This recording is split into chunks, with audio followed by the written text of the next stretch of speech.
সমীকরণ। আমাদের সমাজে অনেক বিষয় যেগুলো মানুষ ধর্মের নামে করে থাকে, ভালো মনে করে থাকে, অথচ সেগুলো জাহেলি আচরণের অন্তর্ভুক্ত, এগুলো কুসংস্কারে পরিপূর্ণ। ইসলাম এগুলোকে মোটেও সমর্থন করে না। আমি আমার আজকের আলোচনায় এবং ইনশাআল্লাহ আগামীকালকের আলোচনায় এই সম্পর্কিত বহুল প্রচলিত কিছু বিষয় আপনাদের সামনে উপস্থাপন করব এবং ইসলামের কোরআন ও সুন্নাহের দৃষ্টিভঙ্গি কি তা জানার চেষ্টা করব। আল্লাহ রাব্বুল আলামিন আমাদের সকলকে তৌফিক দান করুন। প্রিয় দিনী ভাইয়েরা, আমরা জানি, আমরা বিশ্বাস করি যে আল্লাহ সুবহানাহু ওয়া তাআলা তিনি একমাত্র নিয়ামত দাতা। তিনি আমাদেরকে অসংখ্য অগণিত নিয়ামত দান করেছেন। তার নিয়ামত অবারিত, অগণিত। আল্লাহ রাব্বুল আলামিন আমাদের উপর যে সমস্ত নিয়ামত দিয়েছেন, এগুলোর অন্যতম শ্রেষ্ঠ নিয়ামত হচ্ছে ইসলাম। আমরা ইসলাম পেয়েছি, ইসলামের অনুসারী হওয়ার তৌফিক পেয়েছি। ইসলাম হচ্ছে এমন একটি ধর্ম যা পরিপূর্ণ, সার্বজনীন, পৃথিবীতে কল্যাণ বলতে যা বুঝায় এবং শ্রেষ্ঠ গুণাবলী বলতে যা বুঝায়, উত্তম নৈতিকতা বলতে যা বুঝায়, এগুলোর সবগুলোকেই ইসলাম সন্নিবেশ করেছে, ইসলামে সন্নিবেশিত হয়েছে। এজন্যই আল্লাহ সুবহানাহু ওয়া তাআলা এই ইসলাম ধর্মকেই মানব জাতির ধর্ম, জীবন বিধান হিসেবে চয়ন করেছেন, পছন্দ করেছেন। মানব জাতিকে আল্লাহ সুবহানাহু ওয়া তাআলা এই ধর্মের দিকেই আহ্বান করেছেন। তিনি যাকে ইচ্ছা তাকে হেদায়েত দেন, তিনি নিজ ইচ্ছায় কাউকে পথভ্রষ্টও করেন। ইসলামের দিশা থেকে তারা বিচ্যুত হয়, বঞ্চিত হয়। আল্লাহ রাব্বুল আলামিন বলছেন, বালিল্লাহু ইয়ামুন্নু আলাইকুম আন হাদাকুম লিল ঈমান। বরং আল্লাহই তোমাদের উপর অনুগ্রহ করেছেন যে তিনি তোমাদেরকে ঈমানের পথ দেখিয়েছেন, ঈমানদার বানিয়েছেন। ঈমান কি এটা চিনিয়েছেন। এর মাধ্যমেই আল্লাহ রাব্বুল আলামিন তোমাদেরকে অনুগ্রহ করেছেন। ফলে ইসলাম গ্রহণ করা, ইসলামের অনুসরণ করা, ঈমানদার হতে পাওয়া, এটা আল্লাহর অনুগ্রহ, যা আল্লাহই আমাদের প্রতি অনুগ্রহ করেছেন। যে ব্যক্তি এই ঈমান, ইসলামের বিপরীত বিষয়গুলো, জাহিলিয়াতকে চিনতে পারল না, সে প্রকৃতপক্ষে ইসলাম এবং এর গুরুত্ব, এর বৈশিষ্ট্য সম্পর্কে জানে না। মানবজাতি একসময় আমাদের শেষ নবী, শ্রেষ্ঠ নবী মুহাম্মদ বিন আবদুল্লাহ সাল্লাল্লাহু আলাইহি ওয়াসাল্লামের আগমনের পূর্বে ভ্রান্তিতে ছিল এবং তারা নানান কুসংস্কারে নিমজ্জিত ছিল। অবশেষে আল্লাহ রাব্বুল আলামিন শেষ নবী হিসেবে মুহাম্মদ বিন আবদুল্লাহ সাল্লাল্লাহু আলাইহি ওয়াসাল্লামকে প্রেরণ করলেন এবং তিনি এই জাহিলিয়াতকে সমাজ থেকে দূর করলেন। জাহিলিয়াতের বিষয়গুলো, যেগুলো অজ্ঞতা, মূর্খতায় পরিপূর্ণ, মানব জাতির জন্য কল্যাণকর নয়, মানব জাতির জন্য অকল্যাণকর, দেশ সমাজ বিশৃঙ্খলময় পরিস্থিতি পড়ে, এরকম বিষয় থেকে তিনি সতর্ক করলেন।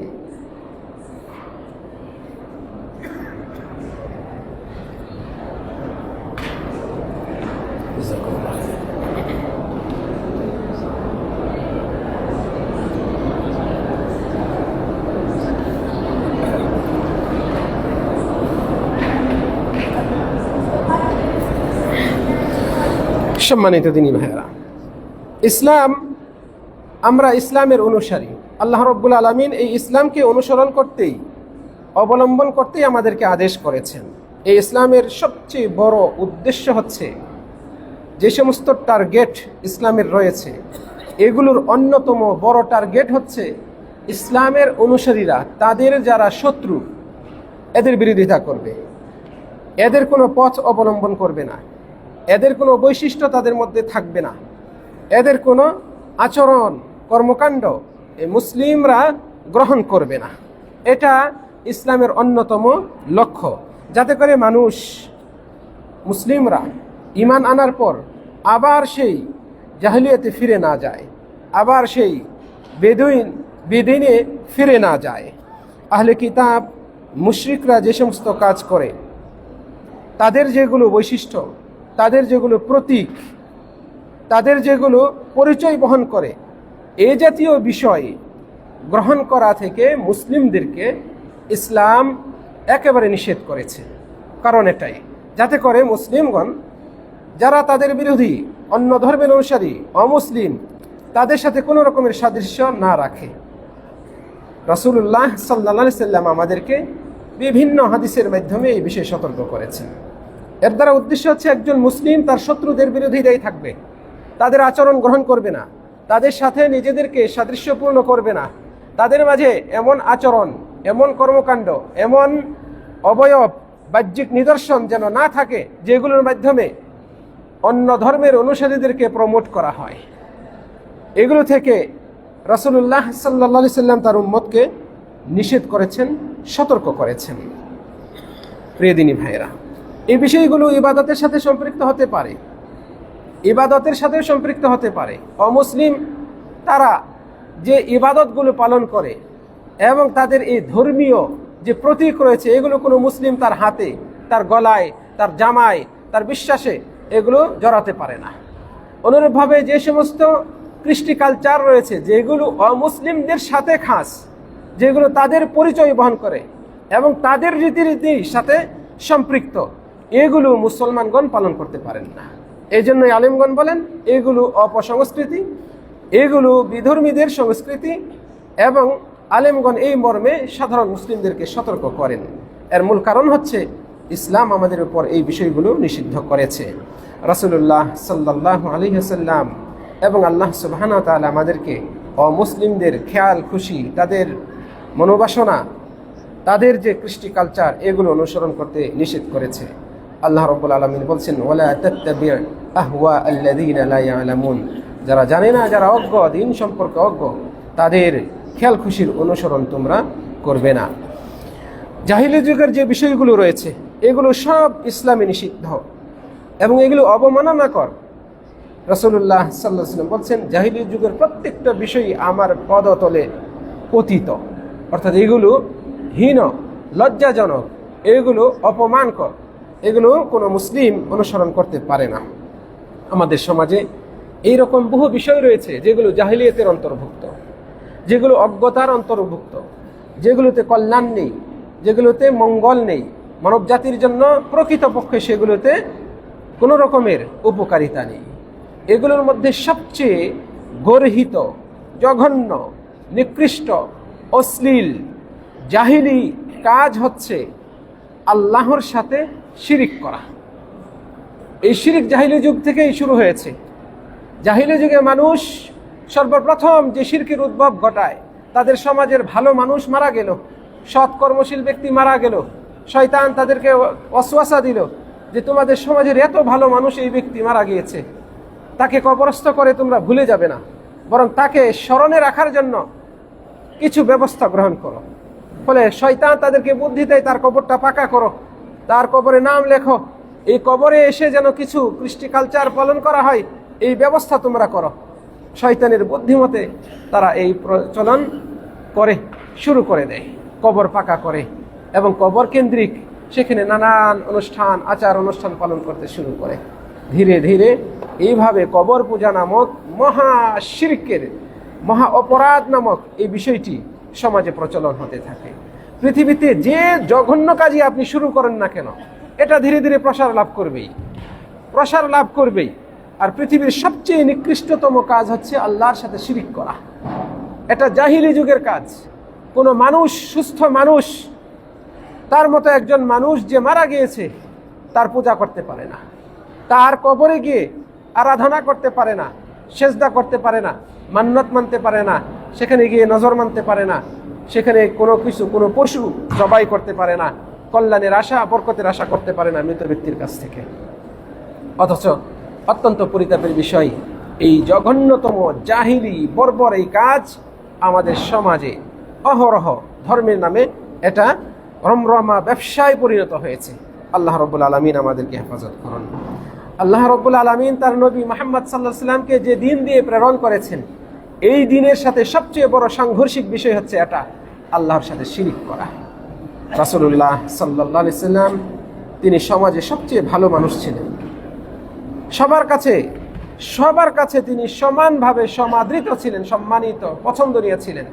যখনই তিনি এই বিষয়টা, এই শিরকের বিষয়টার প্রতিবাদ শুরু করলেন এবং এর বিপরীতে এক আল্লাহর ইবাদত করতে হবে, আল্লাহর ওয়াস্তেই করতে হবে, এই মর্মে বিধান নিয়ে আসলেন, ঘোষণা দিলেন, তখন থেকেই তিনি এই সমাজের যাদের কাছে তিনি ভালো ছিলেন তাদের কাছেই খারাপ হয়ে গেলেন। সম্মানিত দিনী ভাইয়েরা, ইসলাম আমাদেরকে সম্পূর্ণরূপে সতর্ক করে, সর্বোচ্চ সতর্ক করে, বরং যত বিষয়ে সতর্ক করেছে এগুলোর মধ্যে সবচেয়ে গুরুতর বিষয় হচ্ছে এটা, আল্লাহর সাথে শিরিক করা। এটা থেকে ইসলাম আমাদেরকে সতর্ক করেছে। আল্লাহ রাব্বুল আলামিন একমাত্র এই অপরাধটার ব্যাপারে বলেছেন যে আমি এই গুনাহ ক্ষমা করব না।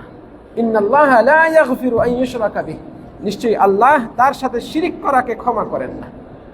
ওয়া ইয়াগফিরু মা দুনা যালিকা লিমান ইয়াশা, শিরিক ব্যতীত অন্য যে কোনো অপরাধ পাপ আল্লাহ তাআলা যাকে ইচ্ছা তাকে ক্ষমা করে দিতে পারেন।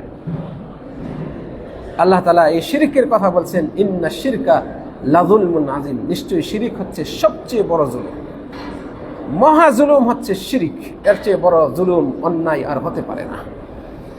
কাজেই রাসূল সাল্লাল্লাহু আলাইহি সাল্লাম যা নিয়ে এসেছেন, তিনি নিয়ে এসেছেন তাওহীদ, তিনি নিয়ে এসেছেন ইখলাস। এই তাওহীদ ইখলাসের বিপরীত বিষয় যে অবলম্বন করবে, শিরকের পথ ধরবে, এটা পথভ্রষ্টতার শামিল। এর সাথে যদি কোনো ব্যক্তি বাতিলকে পছন্দ করে, অন্যায়কে পছন্দ করে, শিরকের বিষয়গুলোকে প্রাধান্য দেয়, পছন্দ করে, ফলে এমন ব্যক্তি সবচেয়ে বড় ক্ষতিগ্রস্তদের অন্তর্ভুক্ত হবে। আল্লাহ রাব্বুল আলামিন বলছেন, ওয়াল্লাযীনা আমানু বিল বাতিল, যারা বাতিলের প্রতি ঈমান আনে, ওয়া কাফারু বিল্লাহ, আল্লাহর প্রতি অস্বীকার করে, আল্লাহকে অস্বীকার করে আর বাতিলকে বিশ্বাস করে, মানে আল্লাহ ব্যতীত যার ইবাদত করা হয় তারাই হচ্ছে বাতিল, এগুলোতে বিশ্বাস করে আর আল্লাহতে কুফরি করে, উলাইকা হুমুল খাসিরুন, এরাই হচ্ছে প্রকৃত ক্ষতিগ্রস্ত, এরাই হচ্ছে ক্ষতিগ্রস্ত। কাজেই আমাদের সমাজে বহুল প্রচলিত, ইসলামের দৃষ্টিতে সবচেয়ে জঘন্য এই জাহিলি কাজ, এই মূর্খতাসুলভ আচরণ, শিরিক করা, শিরকের নামে যাই কিছু করা হয়, যেগুলো থেকে সঠিক আলেমগণ, বিজ্ঞ আলেমগণ সতর্ক করেন, আমাদেরকে অবশ্যই সতর্ক থাকতে হবে, সেগুলো থেকে নিজেদেরকে পরহেজ রাখতে হবে। আল্লাহ তাআলা আমাদেরকে তৌফিক দান করুন। আমাদের সমাজে প্রচলিত শিরিক, যেগুলোকে সাধারণ মুসলমানগণ ইবাদত মনে করে পালন করেন, এগুলোর মধ্যে সবচেয়ে বাহ্যিক উদাহরণযোগ্য শিরিক হচ্ছে মাজার কেন্দ্রিক শিরিক। মাজারে গিয়ে সেজদা করা, মান্নত মানা, বিপদ থেকে উদ্ধার পাওয়ার জন্য সেখানে হাঁস, মুরগি, গরু, ছাগল ইত্যাদি এগুলো নিয়ে যাওয়া, সেখানে গিয়ে বায়াত করা, সেখানে বিভিন্ন পুকুর রয়েছে, পুকুরে নানান রকমের প্রাণী রয়েছে, জলজ প্রাণী, সেগুলোর খাদ্য হিসেবে বিভিন্ন প্রাণী সেখানে বিসর্জন দেওয়া এবং মনে করা যে আমার এই প্রাণী, আমার এই মুরগি বা হাঁসটাকে যদি এই কুমির খেয়ে ফেলে আমার মান্নত পূর্ণ হয়ে যাবে, আল্লাহ কবুল করে নিয়েছেন, ইত্যাদি ইত্যাদি। এগুলো সম্পূর্ণ শিরকের অন্তর্ভুক্ত, এগুলো কুসংস্কারে ভরপুর, এগুলো কোনো খাঁটি মুসলিমের কাজ নয়। আপনি কোনো আলেম ওলামাকে দেখবেন না সেখানে যেতে, আপনি কোন বিজ্ঞ আলেম যে কোরআন সুন্নাহের অনুসরণ করে তাদেরকে দেখবেন না। আপনি যদি একটু বিবেক খাটান তাহলে দেখবেন সেখানে গাঁজাখোরদের আড্ডা, মদখোরদের আড্ডা, সেখানে নারী নিয়ে বেহায়াপনা করা হয়, গান বাজনার আসর বসানো হয়, অথচ এগুলো ইসলামে সবচেয়ে জঘন্য কাজ হিসেবে বিবেচিত। তাহলে ওটা কিভাবে ইবাদতের জায়গা হতে পারে? ওখানে গিয়ে কিভাবে আপনার আশা পূরণ হতে পারে? এটা কেবলই দুনিয়াবি শয়তানের ওয়াসওয়াসায় পড়ে মানসিক একটা শান্তি পাওয়া যায় যে আমি এই কাজটা করে আসলাম, অথচ এতে ন্যূনতম ফায়দা নেই। আপনি আপনার ঈমানটাকে বিসর্জন দিয়ে আসলেন। আল্লাহ রাব্বুল আলামিন আমাদেরকে হেফাজত করুন। আমাদের সমাজে প্রচলিত, বহুল প্রচলিত শিরকি কর্মকাণ্ডের অন্যতম হচ্ছে জীবিত কোনো পীর সাহেবের কাছে গিয়ে তার পায়ে সেজদায় লুটিয়ে পড়া, এমনভাবে তাকে ইহতেরাম, সম্মান দেখানো যে সম্মান কেবল আল্লাহ পাওয়ার যোগ্য, তার কাছে এমন কিছুর বাসনা ব্যক্ত করা যে বিষয়গুলো আল্লাহ ছাড়া কেউ পূরণ করতে পারে না। কাজেই কোনো পীর সাহেব, তিনি যত বড় বুজুর্গ মানুষ হোক না কেন, যত আমলদারি হোক না কেন, তার কাছে গিয়ে আপনি সন্তান তলব করবেন, আপনি আপনার ছেলে যেন পাশ করে সেটা আপনি তার কাছে তলব করবেন। আপনার ওই বিভেদটা সে নিজে একটু দোয়ার মাধ্যমে দূর করে দিবে, আপনার ওই আশঙ্কা সে দূর করে দিবে, এই বিশ্বাস নিয়ে আপনি তার কাছে যাবেন, এটা সরাসরি শিরকের অন্তর্ভুক্ত। স্বয়ং নবী মুহাম্মদ সাল্লাল্লাহু আলাইহি ওয়াসাল্লামের কাছে গেলেও এর সমাধান নাই। রাসূল সাল্লাল্লাহু আলাইহি ওয়াসাল্লাম সতর্ক করেছেন, ইযা সাআলত ফাসআলিল্লাহ, তুমি চাইলে আল্লাহর কাছে চাও। ওয়া ইযা ইসতাআনত, তোমার সহযোগিতা প্রয়োজন, বিপদে পড়েছ, তুমি আল্লাহর কাছে বিপদ মুক্তি কামনা করো। রাসূল সাল্লাল্লাহু আলাইহি ওয়াসাল্লাম আমাদেরকে এই শিক্ষা দিয়েছেন। আমরা নামাজে প্রত্যেকেই নফল, ফরজ, সুন্নত যত নামাজ রয়েছে নামাজে সূরা ফাতিহা পাঠ করি। সূরা ফাতিহা পাঠ করা আবশ্যক একটা বিষয়। এই সূরা ফাতিহা এর মধ্যে আল্লাহ তাআলা একটা আয়াত দিয়েছেন, মাত্র 7টা আয়াত সূরা ফাতিহাতে। তার মধ্যে একটা আয়াত আল্লাহ তাআলা দিয়েছেন এইটাই, ইয়্যাকা না'বুদু ওয়া ইয়্যাকা নাস্তাঈন। অর্থাৎ প্রত্যেক মুসলমান, যারা নামাজ পড়ে না এরা মুসলমান না, যারা নামাজ পড়ে এরা মুসলমান। যাতে করে প্রত্যেক মুসলমান এটা বিশ্বাস করে এবং নিজের মধ্যে এটা আমলে নিয়ে আসে।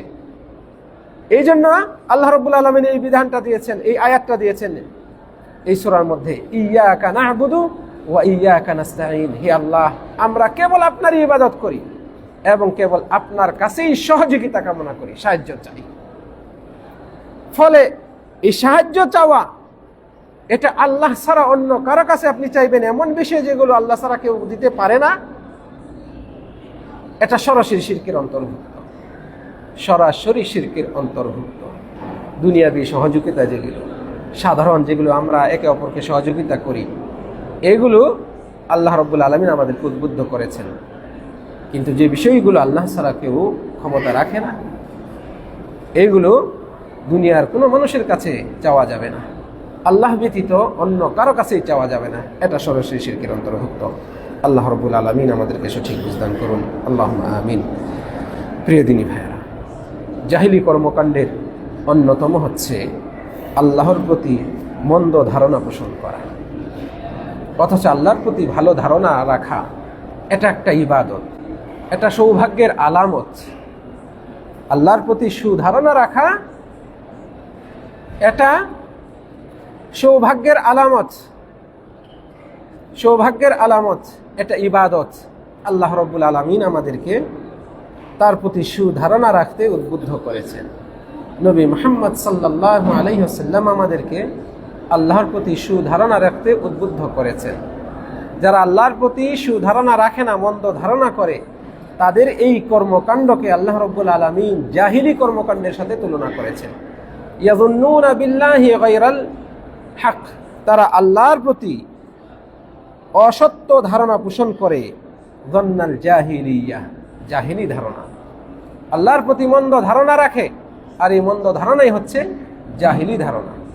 আপনি অন্যায় করেছেন, আর আল্লাহ রাব্বুল আলামিন কোরআনের বহু আয়াতের মাধ্যমে বলছেন, হে বান্দা তুমি আমার কাছে ক্ষমা চাও, আমি তোমাকে ক্ষমা করব। আল্লাহ তাআলা বহু আয়াতের মাধ্যমে বলছেন, হে বান্দা তুমি যত অপরাধী করো না কেন তুমি আমার কাছে ক্ষমা চাও। এই জাতীয় কথা, এই জাতীয় কথা আল্লাহ তাআলা বলছেন, ইয়া ইবাদি, হে আমার বান্দা, হে আমার বান্দারা, লা তাকনাতু মির রাহমাতিল্লাহ, তোমরা আল্লাহর রহমত থেকে নিরাশ হইও না। ইন্নাল্লাহা ইয়াগফিরুয যুনুবা জামিআ, নিশ্চয়ই আল্লাহ সব গুনাহ ক্ষমা করেন। তাহলে এর মাধ্যমে আল্লাহ তাআলা কি বলছেন, বুঝাতে চাচ্ছেন, তুমি যত অপরাধী করো না কেন আমার কাছে ক্ষমা চাও, আমি ক্ষমাশীল, আমি ক্ষমা করব। আল্লাহ রাব্বুল আলামিন হাদিসে কুদসির মাধ্যমে ওই ঘোষণা দিয়েছেন, নবী মুহাম্মদ সাল্লাল্লাহু আলাইহি ওয়াসাল্লামও এই ঘোষণা দিয়েছেন। অথচ আমাদের মধ্যে যদি কেউ এরকম ধারণা করে, আমি এত বড় অপরাধ করছি, জীবনে এত এত পাপ করলাম, আল্লাহ কি ক্ষমা করবে? আমি তো জাহান্নামী হয়েই গিয়েছি, নামাজ ধরে আর লাভ কি, যা পারি আরো করে যায়। সমাজে এরকম মানুষ আছে। অনেক অন্যায় করতে করতে করতে আল্লাহর প্রতি এত মন্দ ধারণা হয়েছে যে তার ধারণা আল্লাহর ক্ষমা করবেন না, সে ওই অন্যায়ের মধ্যেই লেগে থাকে। নাউজুবিল্লাহ, খারাপ ধারণার সঙ্গে আল্লাহ রাব্বুল আলামিন কি আমাকে উত্তীর্ণ করবেন, আমাকে সফল করবেন, একটা সন্দেহ নিয়ে আল্লাহর কাছে চায়, এটা মন্দ ধারণার সঙ্গে। এগুলো জাহিলি আচরণের অন্তর্ভুক্ত। আল্লাহর প্রতি যদি আপনার মন্দ ধারণা থাকে, আল্লাহর কাছ থেকে আপনি কোনো কিছু পাবেন না। আল্লাহ রাব্বুল আলামিন বলছেন আনা মাআল আবদি বিদন্নি বি, আমি তো বান্দার সাথে সেরকমই, বান্দা আমার প্রতি যেরকম ধারণা রাখে। তাহলে আপনি মন্দ ধারণা করলে আপনি কিভাবে আল্লাহর কাছ থেকে পাবেন পুরস্কার? আপনি কিভাবে ক্ষমা পাবেন? আপনি কিভাবে সফলতা পাবেন? আপনি কিভাবে উদ্ধার পাবেন? আপনি তো উদ্ধারকারী, সফলতা দানকারী, ক্ষমাকারী যিনি, তার প্রতি মন্দ ধারণা রাখছেন। কাজেই পূর্ণ ইয়াকিনের সাথে আল্লাহর কাছে চাইবেন, আল্লাহর প্রতি সুধারণা রাখতে হবে। এই সুধারণার আরেকটা অর্থ হচ্ছে তাওয়াক্কুল, ভরসা রাখা। মনে রাখবেন, সুধারণা আর তাওয়াক্কুল দুইটা একে অপরের পরিপূরক, একটা আরেকটার অর্থ বহন করে। কাজেই যে ব্যক্তি আল্লাহর প্রতি মন্দ ধারণা রাখে, বস্তুত সে আল্লাহর প্রতি তাওয়াক্কুল করেন, আল্লাহর প্রতি তার ভরসা নাই। যে আল্লাহর প্রতি ভরসা রাখে সে মূলত আল্লাহর প্রতি তার ভালো ধারণা আছে বলেই ধারণা, কি বলা হয়, যে সে তাওয়াক্কুল করে, ভরসা করে। তাওয়াক্কুল তখনই আসে যখন ভালো ধারণা, সুধারণা থাকে, একটা আরেকটার পরিপূরক। আল্লাহ রাব্বুল আলামিন বলছেন ওয়া মান ইয়াতাওয়াক্কাল আলাল্লাহ ফাহুয়া হাসবুহ, যে আল্লাহর প্রতি ধারণা রাখে, আল্লাহর প্রতি তাওয়াক্কুল করে। ওয়া মান ইয়াতাওয়াক্কাল আলাল্লাহ, যে আল্লাহর প্রতি তাওয়াক্কুল করে, আল্লাহর উপর ভরসা করে, ফাহুয়া হাসবুহ, আল্লাহ তার জন্য যথেষ্ট। তাহলে সুধারণা রাখতে হবে আমাদেরকে। আল্লাহ রাব্বুল আলামিন আমাদেরকে তৌফিক দান করুন। আল্লাহর প্রতি মন্দ ধারণা রাখা এটা আল্লাহর যে হিকমত, এটার প্রতি দোষারোপ করার শামিল। আল্লাহ রাব্বুল আলামিন আপনাকে রোগ দিয়েছেন, অসুখ দিয়েছেন, বিভিন্ন মুসিবতে পড়েছেন, ছেলে মেয়েদের দ্বারা, স্ত্রীদের দ্বারা, আপনি সংসারে বিভিন্ন রকমের মুসিবতে রয়েছেন। আপনি আল্লাহর প্রতি মন্দ ধারণা করবেন না, আপনি ধৈর্য ধারণ করুন। আল্লাহর হিকমত রয়েছে এখানে, আল্লাহর হিকমত রয়েছে আপনাকে এই মুসিবতে ফেলা। আপনি বিপদে পড়েছেন, এই বালা মুসিবতে আপনি জর্জরিত, এখানে আল্লাহর হিকমত রয়েছে। আপনি আল্লাহর প্রতি অসন্তুষ্টি প্রকাশ করবেন, মানে আল্লাহর প্রতি আপনি মন্দ ধারণা রাখলেন, আপনাকে এ থেকে বেরিয়ে আসতে হবে। আল্লাহ রাব্বুল আলামিনের হিকমত যা, তাতে দোষ দেওয়া হয় যদি কোনো ব্যক্তি আল্লাহর প্রতি মন্দ ধারণা রাখে। অনুরূপভাবে আল্লাহর নাম, গুণাবলী, সিফাত এগুলোর প্রতি অবিশ্বাস জন্মে মন্দ ধারণার ফলে। আল্লাহ দয়ালু, আল্লাহ আরোগ্যদাতা, আল্লাহ রিজিক দাতা, এই যে গুণবাচক নামগুলো রয়েছে, এইগুলোর প্রতি মন্দ ধারণা চলে আসে, এগুলোর প্রতি অবিশ্বাস, ইলহাদ চলে আসে আল্লাহর প্রতি মন্দ ধারণা রাখার ফলে। কাজেই আমাদেরকে এই বিষয়ে সতর্ক হতে হবে। আল্লাহর প্রতি সুধারণা রাখা, আল্লাহর প্রতি ভরসা রাখা, আল্লাহর ফয়সালায় সন্তুষ্ট থাকা, এটা মুমিন মুসলমান ইসলামের আচরণ। আর এর উল্টোটা এটা জাহিলিয়াতের আচরণ। আমাদেরকে এই বিষয়ে অবশ্যই সতর্ক থাকতে হবে। সম্মানিত দিনী ভাইয়েরা, অন্যতম আরেকটা বিষয় হচ্ছে যে আল্লাহ রাব্বুল আলামিন এই জগৎ সৃষ্টি করেছেন, এই জগতের ক্ষমতা তারই হাতে। তিনি এই জগৎকে পরিচালনা করেন, তিনি এককভাবে এর নিয়ন্ত্রণ রাখেন, এটাকে নিয়ন্ত্রণ করেন। সূর্য পশ্চিম দিকে অস্ত যায়, সূর্য পূর্ব দিকে উদিত হয়, এই নিয়মের কোনো ব্যত্যয় ঘটে নাই পৃথিবীর সূচনা লগ্ন থেকে আজও অবধি। একটা দিনই এর ব্যত্যয় ঘটবে, যেদিন কিয়ামত সংঘটিত হবে।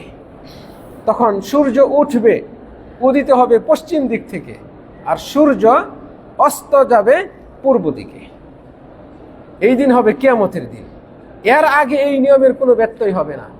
এত সুন্দরভাবে একটা বিষয় এত কাল সুচারুরূপে চলতে পারে না।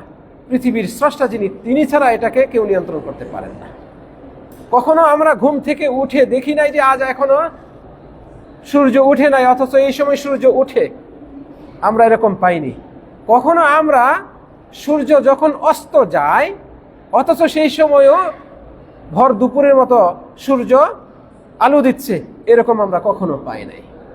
কখনো আমরা রাত 10টার সময় দেখি নাই যে হঠাৎ সূর্য উঠে গেছে, নিয়মের ব্যত্যয় ঘটেছে। আপনি 40, 50, 60, 70 বছরের জীবন পেয়েছেন, কখনো আপনি এরকম উল্টাপাল্টা দেখেন নাই। অথচ মানুষের তৈরি করা যত নিখুঁত বিষয়ই থাকুক না কেন, এগুলোতে বিঘ্নতার সৃষ্টি হয়, তৈরি হয়। এটা যে বিশ্বজাহানের মালিক আল্লাহ সুবহানাহু ওয়া তাআলা, তিনি নিয়ন্ত্রণ করেন, কাজে তার এই নিয়ন্ত্রণে কোনো ত্রুটি নাই। তিনি এইগুলো নিয়ন্ত্রণ করতে গিয়ে কোনো রকমের কোনো রকমের ক্লান্তি অনুভব করেন না, তিনি তার কাছ থেকে কোনো কিছুই বিস্মৃত হয় না, তিনি ভুলে যান না, ভুলবশত কোনো কিছু হয় না। একচ্ছত্র অধিপতি তিনি এগুলোর নিয়ন্ত্রক, এগুলোর চাবিকাঠি তার কাছেই।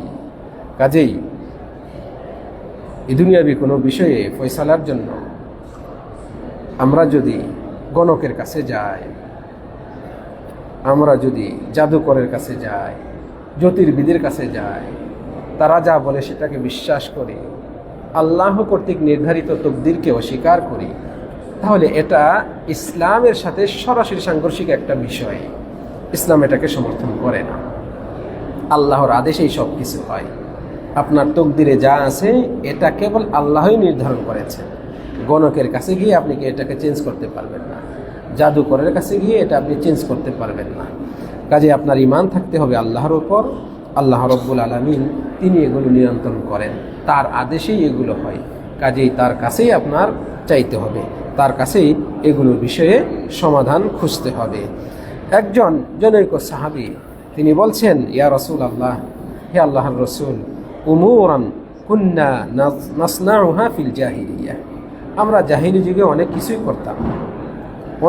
করতাম। এগুলোর মধ্যে অন্যতম হচ্ছে কুন্না নাতিল কুহান, আমরা গণকের কাছে আসতাম, যারা হাত দেখে বিভিন্ন বিষয়ে বলতো, যারা বাটি চালান দিয়ে বিভিন্ন কিছু বলে, যারা বিভিন্ন রেখা দেখে বিভিন্ন রকমের ভবিষ্যৎবাণী করে, যারা আপনার ভবিষ্যৎ কিভাবে উন্নত হবে সেই কথাগুলো আপনাকে বলে এবং আপনি বিশ্বাস করে খুশিতে গদগদ হয়ে পকেট থেকে 1000 টাকা 500 টাকা দিয়ে আপনি চলে আসেন।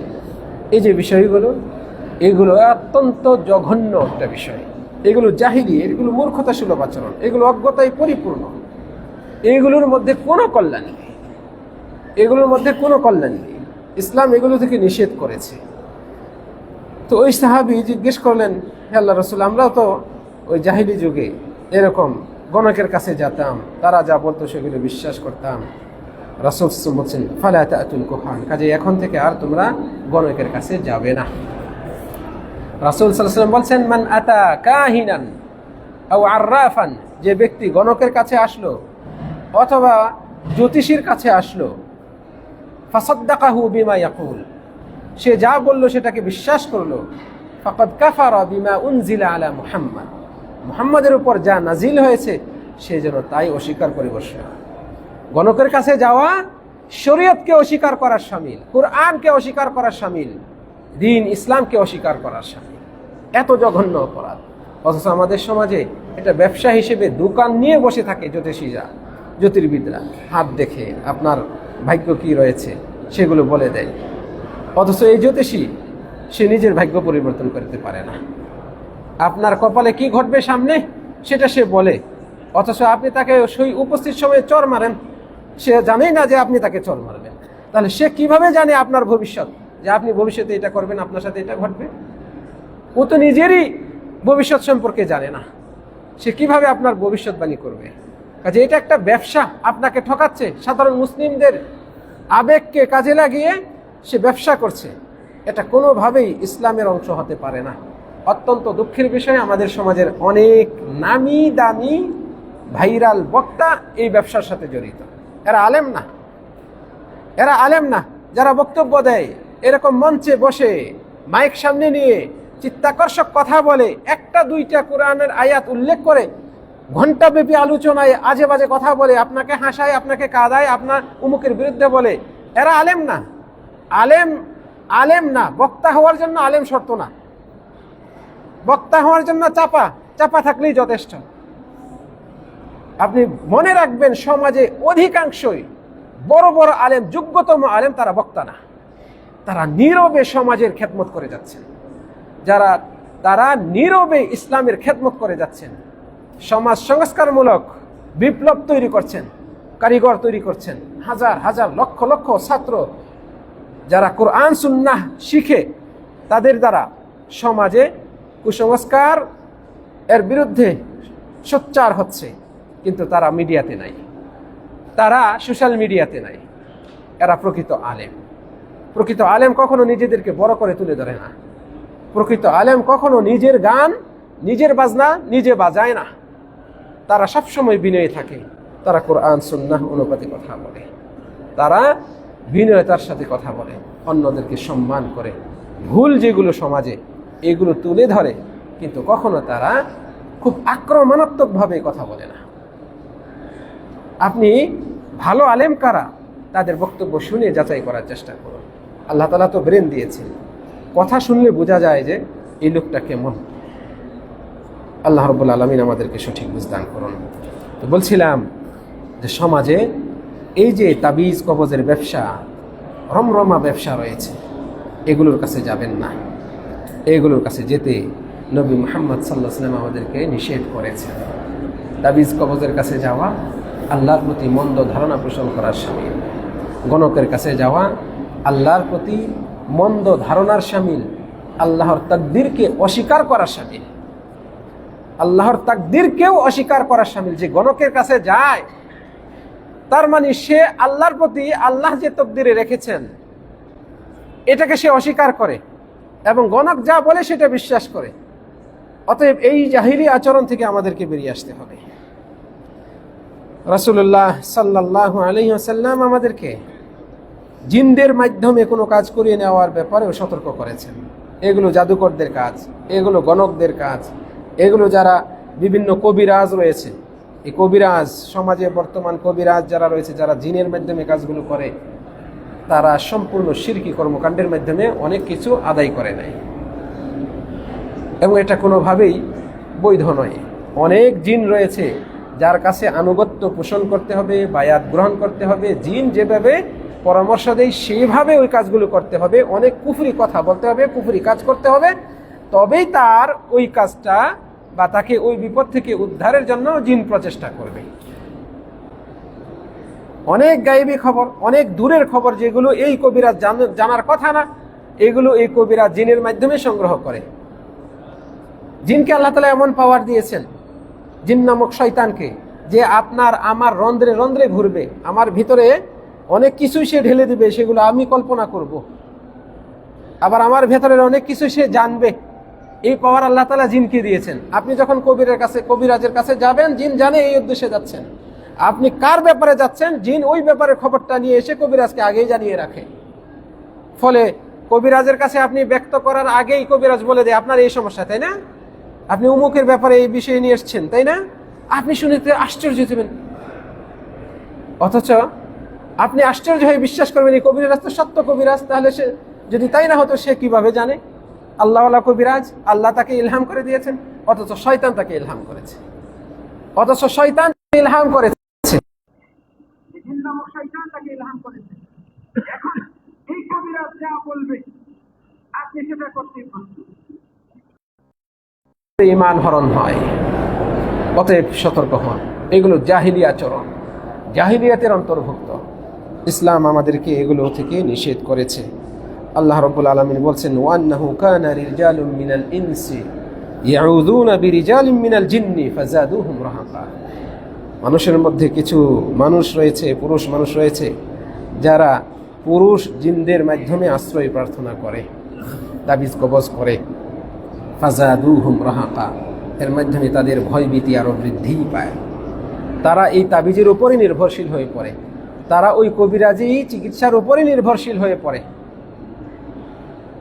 আল্লাহ রাব্বুল আলামিন বলছেন, ফাযাদুহুম রাহাকা, এই কবিরাজ, এই জিন, এরা যাদের কাছে গিয়ে আশ্রয় চাওয়া হয়, তাবিজ চাওয়া হয়, মুক্তি চাওয়া হয়, তারা তাদের ভয় আতঙ্ক আরো বাড়িয়ে দেয়। নানানভাবে এমন কলা কৌশল করে তাদেরকে ঘেরাও করে, বেষ্টন করে নেয়। এই বৃত্ত থেকে আর এই ব্যক্তি বের হতে পারে না। ইসলাম আমাদেরকে এটা থেকে বেরিয়ে আসতে আদেশ করেছে এবং এর বিকল্প হিসেবে কেবল আল্লাহর কাছেই আশ্রয় চাইতে বলেছে। নবী মুহাম্মদ সাল্লাল্লাহু আলাইহি ওয়াসাল্লাম বলছেন, মান নাজিলা মানজিলান, যে ব্যক্তি কোনো এলাকায় গেল বা কোনো বাসায় গেল, ঘরে গেল, বাড়িতে গেল, ফাকালা আউযু বিকালিমাতিল্লাহি তাম্মাতি মিন শাররি মা খালাক, এই দোয়াটা পড়ে লাম ইয়াদুররুহু শাই, কোনো কিছুই তার ক্ষতি করতে পারবে না। হাত্তা ইয়ারতাহিলা মিন মানজিলিহি তিলকা যালিকা, যতক্ষণ না সে তার ওই এলাকা থেকে, ওই বাসা থেকে, ওই বাড়ি থেকে ফিরে আসে। অর্থাৎ যতক্ষণ সে ওই এলাকায়, ওই বাড়িতে অবস্থান করবে, তার কোনো জিন ভূত আসর করতে পারবে না, তার কোনো ক্ষতি করতে পারবে না। তাহলে এই দোয়াটা মহা গুরুত্বপূর্ণ দোয়া। এই দোয়াটি ঝাড়ফুঁকের জন্য মহা ঔষধ। আউযু বিকালিমাতিল্লাহি তাম্মাতি মিন শাররি মা খালাক। অত্যন্ত সহজ দোয়া, জিকির আজকার সম্বলিত যত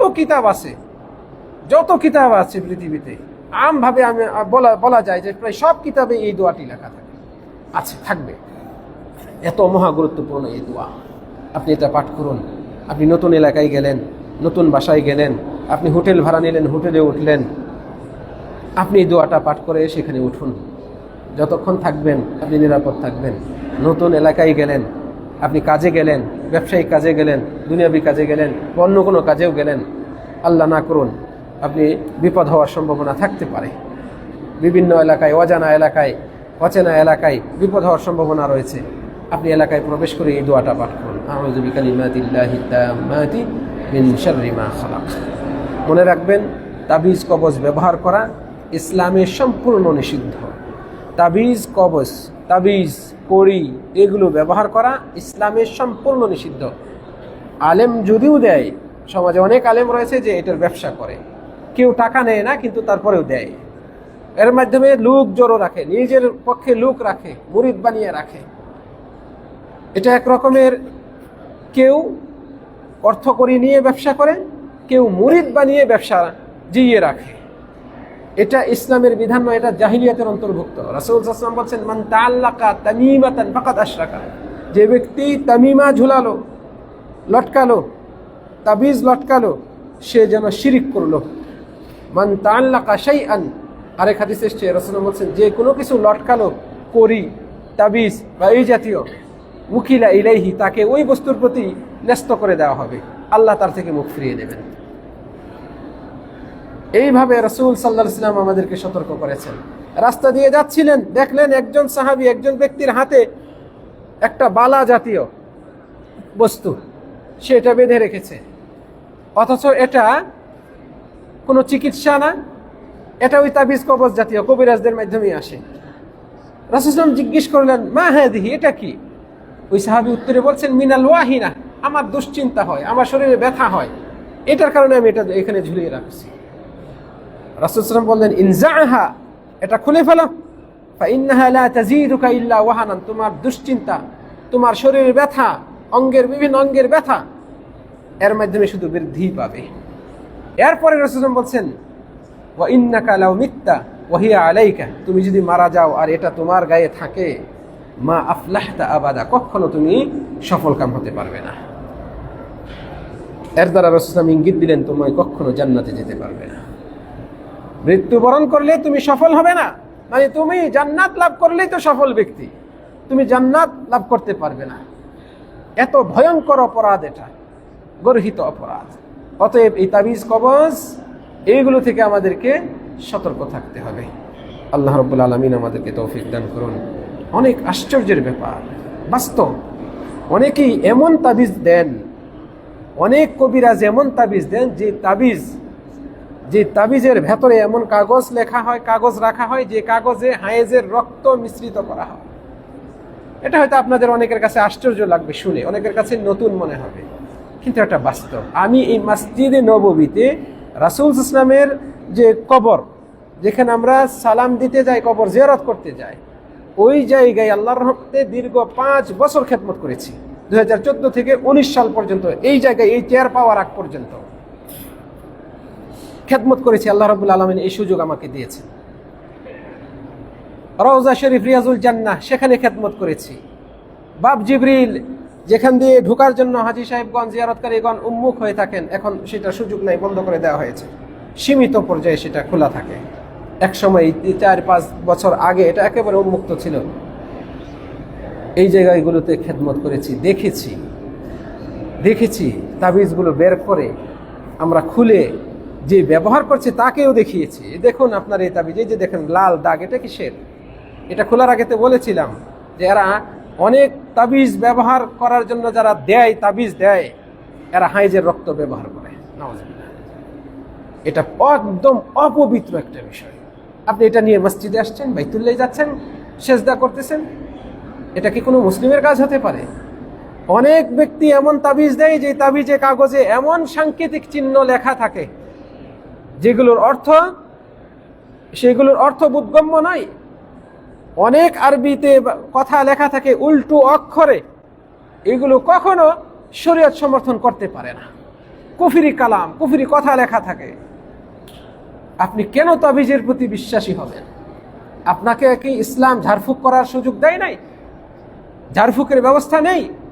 রাসূলুল্লাহ সাল্লাল্লাহু আলাইহি ওয়াসাল্লাম আমাদের করে অসুখ বিসুখ, বিভিন্ন বালা মুসিবত, বদনজর হওয়া, চোখ লাগা, আরো কত কি বিষয় রয়েছে, এগুলোর ব্যাপারে ঝাড়ফুঁকের ব্যবস্থা দিয়েছেন। ইসলাম আমাদেরকে ব্যবস্থা দিয়েছে।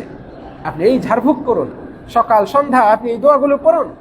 আপনি যে উদ্দেশ্যে তাবিজের কাছে যাচ্ছেন, তাবিজ ব্যবহারের জন্য মুখোমুখি হচ্ছেন, সেই উদ্দেশ্য আপনি সফল করতে পারবেন রাসূল সাল্লাল্লাহু আলাইহি ওয়াসাল্লামের দেখানো এই পথ অনুসারে। আপনি চিকিৎসা নেন, প্রত্যেক রোগের চিকিৎসা আল্লাহ তাআলা দিয়েছেন। আপনি চিকিৎসা নেন, চিকিৎসায় কাজ হচ্ছে না, আপনি ঈশ্বরী ঝাড়ফুঁক করেন, আল্লাহর উপর ভরসা রেখে আপনি ঝাড়ফুঁক করেন। ইনশাআল্লাহ আপনার ঈমান যদি শক্তিশালী হয়, রব্বুল আলামিন আপনাকে ওই বিপদ থেকে উদ্ধার করবেন। কাজেই আমাদেরকে এই জাতীয় শিরকি, কুসংস্কারমূলক এবং জাহিলি কাজগুলো পরিহার করতে হবে। আল্লাহ রব্বুল আলামিন আমাদেরকে তৌফিক দান করুন। প্রিয় দিনী ভাইরা, আল্লাহ রব্বুল আলামিন আমাদেরকে জীবন দিয়েছেন, হায়াত দিয়েছেন। আর এই জীবন হায়াতের উল্টো হচ্ছে মাউত। এই মাউতও আমাদেরকে আল্লাহ তাআলা দেবেন। যাদের জীবন রয়েছে তাদের মৃত্যু অবশ্যম্ভাবী, আগে পরে, একদিন আগে একদিন পরে। কুল্লু নাফসিন যায়িকাতুল মাউত, প্রত্যেক নফসকে মৃত্যুর স্বাদ গ্রহণ করতে হবে। সে ভালো মানুষ হোক, খারাপ মানুষ হোক, সবাইকে মৃত্যুবরণ করতে হবে। সমাজের কেউ ভালো মানুষ, যার অবদান অনেক, সবাই সম্মান করত, শ্রদ্ধা করত, এমন ব্যক্তি মারা গেলে তাকে কেন্দ্র করে তার কবরকে পাকা করা, সেখানে গিয়ে নামাজ আদায় করা, ইবাদত করা, বিভিন্ন আচার অনুষ্ঠান পালন করা, এটা ইসলাম সম্পূর্ণ হারাম ঘোষণা করেছে। আলোচনা শুরু দিকে এই বিষয়ে ইঙ্গিত করেছিলাম। ইসলাম সম্পূর্ণ হারাম ঘোষণা করেছে কবরের কাছে গিয়ে, মাজারে গিয়ে সেজদা দেওয়া, নামাজ পড়া, কবর সামনে রেখে নামাজ পড়া, কবরকে পাশে রেখে নামাজ পড়া, যে এখানে নামাজ পড়লে নামাজ কবুল হবে, আল্লাহর দয়া বেশি হবে, এটার কারণে বেশি বেনিফিট পাওয়া যাবে, দোয়াটা করলে দোয়াটা বেশি কবুল হবে, এই কেন্দ্রিক, এই জাতীয় সব রকমের ইবাদতকে ইসলাম নিষিদ্ধ ঘোষণা করেছে। ইসলামে সম্পূর্ণরূপে নিষিদ্ধ। কাজেই কোনো মৃত ব্যক্তির কাছে গিয়ে আপনি সেখানে সেজদা করবেন, সেখানে মুসল্লা বানাবেন, সেখানে নামাজের আয়োজন করা হবে কবরে, মাজারে, এটা কোনো মুসলিমের আচরণ হতেই পারে না।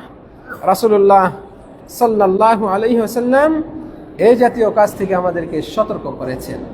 রাসূল সাল্লাল্লাহু আলাইহি ওয়াসাল্লাম বলছেন, লানাতুল্লাহি আলাল ইয়াহুদি ওয়ান নাসারা, ইহুদি, নাসারা, খ্রিস্টান, এদের উপর আল্লাহর অভিশাপ বর্ষিত হোক, এদের উপর আল্লাহর লানত হোক। এদের অপরাধ কি? ইত্তাখাযু কুবুর আম্বিয়াইহিম মাসাজিদা, এরা তাদের নবীদের কবরগুলোকে মসজিদে রূপান্তর করেছে। ইহুদি খ্রিস্টানরা এই কাজ করার কারণে যদি আল্লাহ তাআলা তাদের উপর লানত করে, তাহলে এই উম্মতের মুসলমানেরা যদি এই উম্মতেরই কোনো ব্যক্তির কবরকে মসজিদ বানায়, সেজদার জায়গা বানায়, নামাজের জায়গা বানায়, সেখানে গিয়ে নামাজ পড়ে, তাদের উপর লানতটা কত বিশাল হতে পারে চিন্তা করে দেখুন। নবী মুহাম্মদ সাল্লাল্লাহু আলাইহি ওয়াসাল্লাম তিনি বলছেন, আলা, সাবধান, জেনে রাখো, ইন্নী আনহাকুম আন যালিক, আমি তোমাদেরকে এই কাজ থেকে নিষেধ করছি, তোমরা কবরস্থানকে নামাজের জায়গায় মসজিদে পরিণত করবে না। রাসূল সাল্লাল্লাহু আলাইহি ওয়াসাল্লাম একেবারে সুস্পষ্টভাবে বলেছেন। আমাদের নবী মুহাম্মদ সাল্লাল্লাহু আলাইহি ওয়াসাল্লামের আশঙ্কা ছিল, যেহেতু পূর্ববর্তী উম্মত তাদের নবীদের কবরগুলোকে নামাজের জায়গা মসজিদে রূপান্তর করেছে, ইবাদতের জায়গায় রূপান্তর করেছে, তার কবরকে নিয়ে তো আরো বাড়াবাড়ি হবে। তিনি তো শেষ নবী, তিনি তো শ্রেষ্ঠ নবী, তিনি তো সাইয়্যিদুল মুরসালিন, তিনি তো রাহমাতুল লিল আলামিন, তিনি তো কিয়ামতের দিন একমাত্র সেই ব্যক্তি যাকে আল্লাহ রাব্বুল আলামিন তার কাছে সুপারিশ করার অনুমতি দিবেন। তার কবরকে নিয়েও যে এরকম হবে না, তিনি তো এটা থেকে আশঙ্কামুক্ত ছিলেন না।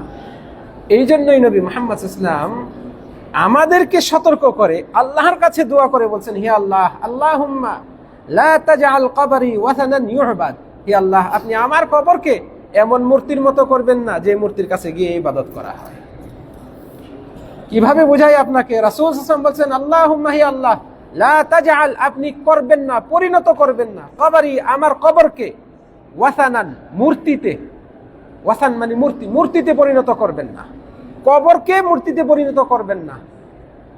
কোন মূর্তি? ইউবাদ, যে মূর্তির পূজা করা হয়, ইবাদত করা হয়, উপাসনা করা হয়, আরাধনা করা হয়। আমার কবরে এসে যেন মানুষ এরকম না করে।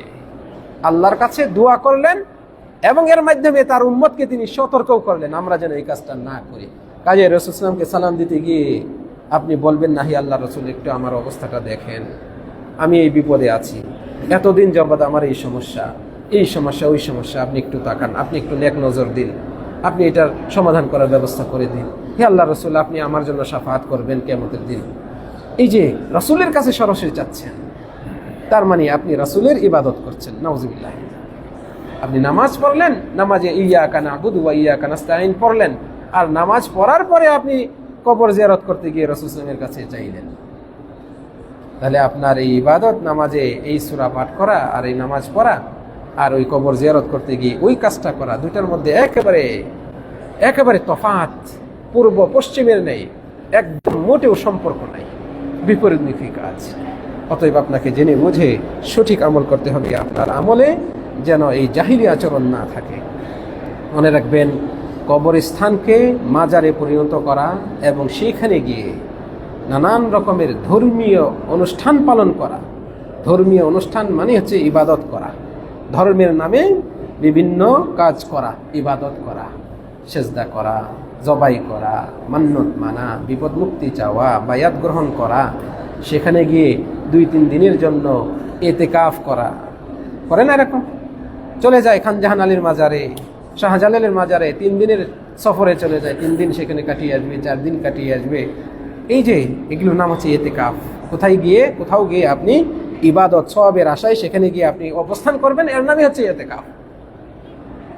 সমাজের মানুষ শুধু মসজিদে এতেকাফ করে না, বর্তমান যুগে মানুষ ওই মাজারে গিয়েও এতেকাফ করে। আর এই কি এতেকাফ হচ্ছে শিরকি এতেকাফ। আল্লাহ তাআলা আমাদেরকে হেফাজত করুন। এগুলো সম্পূর্ণ জাহিলি আচরণ, মূর্খ অজ্ঞ ব্যক্তিদের কাজ। আল্লাহ রাব্বুল আলামিন আমাদেরকে এগুলো থেকে হেফাজত করুন। প্রিয় দিনী ভাইরা, মন্দ ধারণা করা, কুধারণা করা, এটা ব্যক্তির ঈমানকে দুর্বল করে দেয়। ভাগ্য নির্ধারণের জন্য বিভিন্ন প্রতীক নির্ধারণ করে, ডান দিকে গেলে এটা সুফল বয়ে আনবে, বাম দিকে গেলে এটা খারাপ ফল নিয়ে আসবে, এটা কুলক্ষণ, আর এটা শুভ লক্ষণ। সোজা গেলে এটা ভালো, যদি পেছন দিকে যায় তাহলে আজকে আর বাসা থেকে বের হওয়া যাবে না, ঘর থেকে বের হয়ে ঝাড়ু দেখলে কপালটা খারাপ, ইত্যাদি ইত্যাদি। এই যে বিষয়গুলো, কুলক্ষণ নির্ধারণ করা, এটা ইসলামের সাথে সম্পূর্ণ সাংঘর্ষিক। একজন মুমিনের ঈমানকে দুর্বল করে দেয়, তার ইয়াকিন, সুদৃঢ় বিশ্বাসকে নড়বড়ে করে দেয়। একজন ব্যক্তিকে তার ঈমান হারা করে ফেলতে পারে। আল্লাহর প্রতি সুধারণা, আল্লাহর প্রতি তার বিশ্বাসকে নষ্ট করে দেয়। একজন মুসলিম তার উচিত আল্লাহর প্রতি পূর্ণ বিশ্বাস রেখে আল্লাহ রাব্বুল আলামিন যা নসিবে রেখেছেন, তকদিরে রেখেছেন, ভাগ্যে রেখেছেন, সেটার প্রতি বিশ্বাস রাখা, সেটার প্রতি সন্তুষ্ট থাকা। একজন মুসলিম তকদিরে বিশ্বাস করবে। আশ্চর্যের ব্যাপার, তকদিরে বিশ্বাস করা ঈমানের 6টা রুকনের একটা। আবারও বলছি, একেবারে আশ্চর্যের ব্যাপার। ঈমান যে আমরা রাখি, মুমিন যে আমাদেরকে হতে হবে, এই মুমিন ঈমানের পরিচয় 6টা জিনিসের উপর। আরকানুল ঈমান, তার মধ্যে একটা হচ্ছে তকদিরে বিশ্বাস করা। এর মানে হচ্ছে আল্লাহ যা নসিবে রেখেছেন তাই হবে, আল্লাহ যা তকদিরে রাখেন নাই তা হবে না। বিশ্বাস রাখতে হবে যে দুনিয়ার মানুষ মিলেও যদি চেষ্টা করে এটা আমাকে দেওয়ার, আর আল্লাহ তাআলা এটা আমার নসিবে রাখেন নাই, ওটা আমার নসিবে আসবে না। দুনিয়ার মানুষ মিলে যদি চেষ্টা করে আমার কাছ থেকে এটা ছিনিয়ে নেওয়ার, আর আল্লাহ যদি চান, নির্ধারণ করে রাখেন এটা আমার হবেই হবে, তাহলে বিশ্বাস রাখতে হবে যে এটা আমারই থাকবে, দুনিয়ার মানুষ মিলে এটা ছিনিয়ে নিতে পারবে না। তকদিরের প্রতি বিশ্বাস হচ্ছে এরকম, আপনাকে এই বিশ্বাসে বিশ্বাসী হতে হবে। তবে ইসলাম আমাদেরকে সুধারণা রাখতে উদ্বুদ্ধ করেছে। মুমিন বান্দারা ফাল মানে ভালো আশা করবে, সব ক্ষেত্রেই ভালোটা আশা করবে। পাখি উড়ালেন, বাম দিকে গেলেও আপনি ভালোটাই আশা করবেন, ডান দিকে গেলেও আপনি ভালো আশা করবেন। পাখি যেদিকেই যাক আপনার বিশ্বাস থাকবে এই পাখি ডানে বামে যাওয়াতে আমার কোনো কল্যাণ নাই, বাম দিকে গেলেও আমি আশা করি আল্লাহ রব্বুল আলামিন আমাকে কল্যাণ দেবেন। কোনো সময় কোনো মাস আসলে, রজব মাসকে কেন্দ্র করে এই জাহিলি যুগে রজব মাস আসলে তারা বিভিন্ন রকমের অনুষ্ঠান করত এবং সেটাকে কল্যাণকর মনে করত। অনেক কিছু থেকে তারা বিরত থাকতো, যেহেতু তাদের ধারণা ছিল এই মাসে এই কাজ করাতে ক্ষতি হবে। এটা ছিল একটা ভ্রান্ত ধারণা, আকীদা, তাকদীরের প্রতি দুর্বল আকীদা, বিশ্বাসের অন্তর্ভুক্ত এই বিষয়ে। আমাদেরকে অবশ্যই এগুলো থেকে সতর্ক থাকতে হবে। কাজেই রাসূল সাল্লাল্লাহু আলাইহি ওয়াসাল্লাম বলছেন, ফালা আদওয়া ওয়ালা তিয়ারাতা ওয়ালা হাম্মা ওয়ালা সাফার। রাসূল সাল্লাল্লাহু আলাইহি ওয়াসাল্লাম বলছেন, কাজেই নিজে নিজে সংক্রমণ করে এরকম কোনো সংক্রমণ বিধি নাই। আল্লাহই সংক্রমণ করিয়ে দেন বিভিন্ন উপলক্ষের কারণে, কিন্তু নিজে নিজেই যে একটা বিষয়, একটা জিনিস সংক্রমণ করবে নিজ পাওয়ারে, এমন নয়। ওয়ালা তিয়ারাতা, ভাগ্য, পাখি উড়িয়ে ভাগ্য নির্ধারণ করা বলতে ইসলামে কিছু নাই, রাসূল সাল্লাল্লাহু আলাইহি ওয়াসাল্লাম বলছেন। ওয়ালা হাম্মা, পেঁচার অনিষ্ট বলতে কিছু নাই। হুতুম, পেঁচা, চোখ বড় বড়, দেখতে খুব ভয়ঙ্কর লাগে, এইরকম পশু দেখলে আপনি আপনার বিপদ সামনে, এইরকম ধারণা বলতে কোনো কিছুই নেই। ওয়ালা সফর, সফর মাসে কোনো অকল্যাণ রয়েছে বা কোনো কল্যাণ রয়েছে, এইরকম মাস কেন্দ্রিক, সময় কেন্দ্রিক এই যে বিভিন্ন লক্ষণ নির্ধারণ করা, এটা বলতেও কিছু নেই। ইসলাম এগুলোকে অস্বীকার করেছে। কাজে আমাদেরকে এই জাতীয় জাহিরি আচরণ থেকে বিরত থাকতে হবে। আল্লাহ রব্বুল আলামিন আমাদেরকে তৌফিক দান করুন। প্রিয় দিনী ভাইয়েরা, আল্লাহ রব্বুল আলামিন তিনি বরকতময়, বরকত তার কাছ থেকেই আসে। তাবারাকাল্লাযী বিয়াদিহিল মুলক, বরকতময় সেই সত্তা যার হাতে সকল রাজত্ব, যিনি সকল রাজত্বের মালিক, তিনি কতই না বরকতময়। তো আল্লাহ হচ্ছেন বরকতময়, বরকত তার কাছ থেকে আসে। এই জন্যই আমরা আল্লাহর কাছে বরকত তলব করি। স্বয়ং পৃথিবীর শ্রেষ্ঠ সৃষ্টি নবী মুহাম্মদ সাল্লাল্লাহু আলাইহি ওয়াসাল্লামের জন্য আল্লাহর কাছে বরকত চাই। ওয়াবারিক আলা মুহাম্মদ বলি না আমরা, দরুদ পাঠ করি যে দরুদ ইব্রাহিম দ্বিতীয় অংশে, ওয়াবারিক আলা মুহাম্মদ ওয়া আলা আলি মুহাম্মদ কামা বারাকতা আলা ইব্রাহিম। এবং আপনি মুহাম্মাদের উপর, মুহাম্মাদের পরিবারের উপর বরকত নাজিল করুন, যেমন আপনি ইব্রাহিমের উপর, ইব্রাহিমের পরিবারের উপর, নবী ইব্রাহিমের কথা, তাদের উপর আপনি বরকত নাজিল করেছিলেন। তাহলে বরকত আমরা আল্লাহর কাছে চাই, বরকত আল্লাহর কাছ থেকেই আসে। কাজেই বরকত দুনিয়ার কোনো বস্তু থেকে যেগুলো প্রমাণিত নয় কোরআন সুন্নাহ দ্বারা, এগুলো থেকে বরকত আসতে পারে না, এগুলোতে বরকত থাকতে পারে না। আমাদেরকে আল্লাহর কাছ থেকেই বরকত চাইতে হবে। কোনো গাছ, ঐতিহাসিক গাছ, শতাব্দী যাবৎ, মানে শত শত বছর যাবৎ এই গাছটা রয়েছে, এই গাছে বরকত আছে, ওই গাছের তলায় গিয়ে আপনাকে অনুষ্ঠান করতে হবে, ওই গাছে গিয়ে আপনার বুক জোড়াতে হবে, মাসাহ করতে হবে, নতুন কাফনের কাপড় নিয়ে মুছে নিয়ে আসতে হবে, এবং ধারণা এটাতে বরকত রয়েছে, এর মাধ্যমে রোগ বালা মুসিবত দূর হবে। এমনকি মারা গেলে এই কাফন দেওয়া হলে জাহান্নামের আগুন তাকে স্পর্শ করবে না। এই যে বিশ্বাস, বিভিন্ন পাথর, বিভিন্ন মাটি, এমনকি মদিনায় এসে আমাদের সমাজের কিছু হাজী সাহেবদের ধারণা রয়েছে মদিনার মাটি সোনার চেয়েও খাঁটি। কাজেই কবরস্থানে গিয়ে, বাকি কবরস্থানে গিয়ে এক মুষ্টি মাটি অন্তত নিয়ে আসতেই হবে।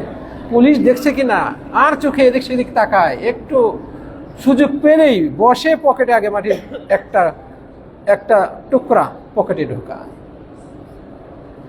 ধারণা কি এই মাটিতে বরকত আছে, এই মাটি ঘরে যাওয়া মানে ঘরে বরকতে পরিপূর্ণ হয়ে যাবে, ঘর আলোকিত হবে, এই ঘরে দুষ্ট জিনের আসর পড়বে না, এই ঘরে বালা মুসিবত আসবে না, এই ঘরের মানুষগুলো সুখ শান্তিতে ভরে উঠবে। আল্লাহ আকবার। এই বিশ্বাসগুলো সঠিক নয়, এই বিশ্বাসগুলো সঠিক নয়। আপনারা এগুলো থেকে সতর্ক হন। রাসূলুল্লাহ সাল্লাল্লাহু আলাইহি ওয়াসাল্লামের কবরের পাশে গিয়ে, রিয়াজুল জান্নায় গিয়ে সেখানে দেওয়ালে ছোঁয়া, স্পর্শ করা, গ্রিলে স্পর্শ করা, সেখানে মনে করা যে এগুলোতে বরকত রয়েছে, এগুলোতে রোগ মুক্তি রয়েছে, এগুলোতে শিফা রয়েছে, এগুলো কোনোটাই ইসলাম সমর্থিত না। এই আচরণগুলো কুসংস্কারে পরিপূর্ণ, এই আচরণগুলো জাহিলি আচরণে পরিপূর্ণ, জাহিলি যুগের লোকদের কাজের সাথে পুরো মিল রয়েছে। কাজেই আমাদেরকে এগুলো থেকে সতর্ক থাকতে হবে। কোনো জীবিত বা মৃত ব্যক্তির হাত ছুঁয়ে, পা ছুঁয়ে, তার কবর ছুঁয়ে বরকত নেওয়া, এগুলো জাহিলিয়াতের অন্তর্ভুক্ত।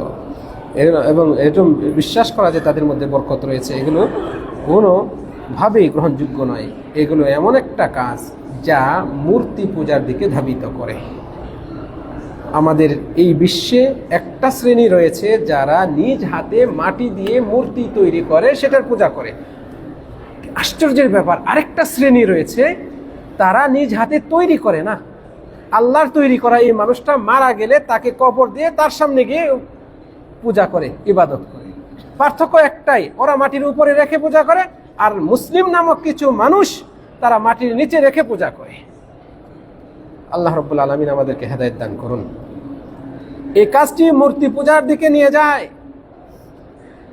যে কোনো মানুষের কাছ থেকে বরকত তালাশ করা, তার হাত ছোঁয়া, চুমো দেওয়া, পা ছোঁয়া, চুমো দেওয়া, এবং সে মনে করা তার কাপড়ে, তার ব্যবহৃত বস্তুতে বরকত আছে, এবং সেইটা নিয়ে এই অতিরঞ্জন করা, এগুলো কোনোটাই ইসলাম সমর্থন করে না। রাসূলুল্লাহ সাল্লাল্লাহু আলাইহি সাল্লাম আমাদেরকে যে নির্দেশনা দিয়েছেন তার থেকে আমরা প্রমাণ পাই, বুঝতে পারি যে এই জাতীয় কাজ করা আল্লাহর নিয়ামতকে অস্বীকার করা শামিল। আল্লাহর নিয়ামতকে অস্বীকার করা শামিল। তারা প্রকৃতপক্ষে আল্লাহর নিয়ামত বুঝতে পারেনি, চিনতে পারেনি, এই জন্য তারা এটার কদরও করতে পারে না, আল্লাহর শুকরিয়া আদায় করতে পারে না। ফলে আল্লাহর তৈরি করা, আল্লাহর সৃষ্টি হয়ে আরেক সৃষ্টির কাছে গিয়ে তারা এই কাজগুলো করে। আল্লাহ রাব্বুল আলামিন বলছেন, ইয়ারিফুনা নি'মাতাল্লাহ সুম্মা ইউনকিরুনাহা। এরা আল্লাহর নিয়ামতগুলো জানে, চিনে, তারপরে ওরা এটাকে অস্বীকার করে। সুম্মা ইউনকিরুনাহা, তারপর আবার এটাকে অস্বীকার করে। ও আকসারুহুমুল কাফিরুন, এদের অধিকাংশই কাফের। যাদের ভিতরে এই আচরণগুলো রয়েছে এদের অধিকাংশই কাফের। যদিও সমাজের মানুষ তাদেরকে মুসলিম ডাকে, যদিও তারা সমাজে আমাদের মতোই পোশাক পরিধান করে মসজিদে যায়, আসে, একই সমাজে বাস করে, এদের অধিকাংশই কাফের। আল্লাহ রাব্বুল আলামিন আমাদেরকে এই বিষয়গুলো থেকে সতর্ক হওয়ার তৌফিক দান করুন। আল্লাহ রাব্বুল আলামিনের কাছে কামনা করি রব্বুল আলামিন আমাদেরকে যাবতীয় কুসংস্কার মুক্ত আমল করার তৌফিক দান করুন। আমাদের আমলে, আমাদের ইবাদতে যেন শিরিক না থাকে, বিদআত না থাকে। আল্লাহ রাব্বুল আলামিন আমাদেরকে এই শিরিক মুক্ত, বিদআত মুক্ত আমলগুলো করার তৌফিক দান করুন। রব্বুল আলামিন আমাদেরকে খাঁটি মুসলিম হয়ে জীবনযাপন করার তৌফিক দান করুন। রব্বুল আলামিনের কাছে কামনা করি আজকের এই আলোচনায় আমরা যা শুনেছি, রব্বুল আলামিন এই আলোচনা থেকে যা আমাদের জন্য উপকার বয়ে আনবে, এগুলো আমাদেরকে পালন করার তৌফিক দান করুন। রব্বুল আলামিনের কাছে কামনা করি আজকের এই মজলিসে যারা উপস্থিত হয়েছেন, বিশেষ করে হাজী সাহেবগণ, আল্লাহ রাব্বুল আলামিন আপনাদের এই হাজী সাহেবগণের হজকে কবুল করুন, হজ্জে মাবরুর হিসেবে আল্লাহ তাআলা গ্রহণ করুন। এর উত্তম বিনিময়, পরিপূর্ণ বিনিময় তাদের আমলনামে লিপিবদ্ধ করুন। আল্লাহুম্মা আমিন। যারা আজকের মজলিসে উপস্থিত হয়েছেন, এমন মজলিসে বসার বিশাল ফজিলত রয়েছে। রব্বুল আলামিন সকলের আমলনামায় এর ফজিলত পরিপূর্ণ মাত্রায় লিপিবদ্ধ করুন, এটাকে আমাদের সকলের নাজাতের ওসিলা করে দিন। এই কামনা রেখে আজকের আলোচনা শেষ করছি। আকুলু কওলি হাদা ওয়া আস্তাগফিরুল্লাহ লি ওয়া লাকুম ওয়া লিসাইরিল মুসলিমিনা মিন কুল্লি যামবিন ফাস্তাগফিরুহু ইন্নাহু হুয়াল গফুরুর রহিম। আসসালামু আলাইকুম ওয়া রাহমাতুল্লাহি ওয়া বারাকাতুহু।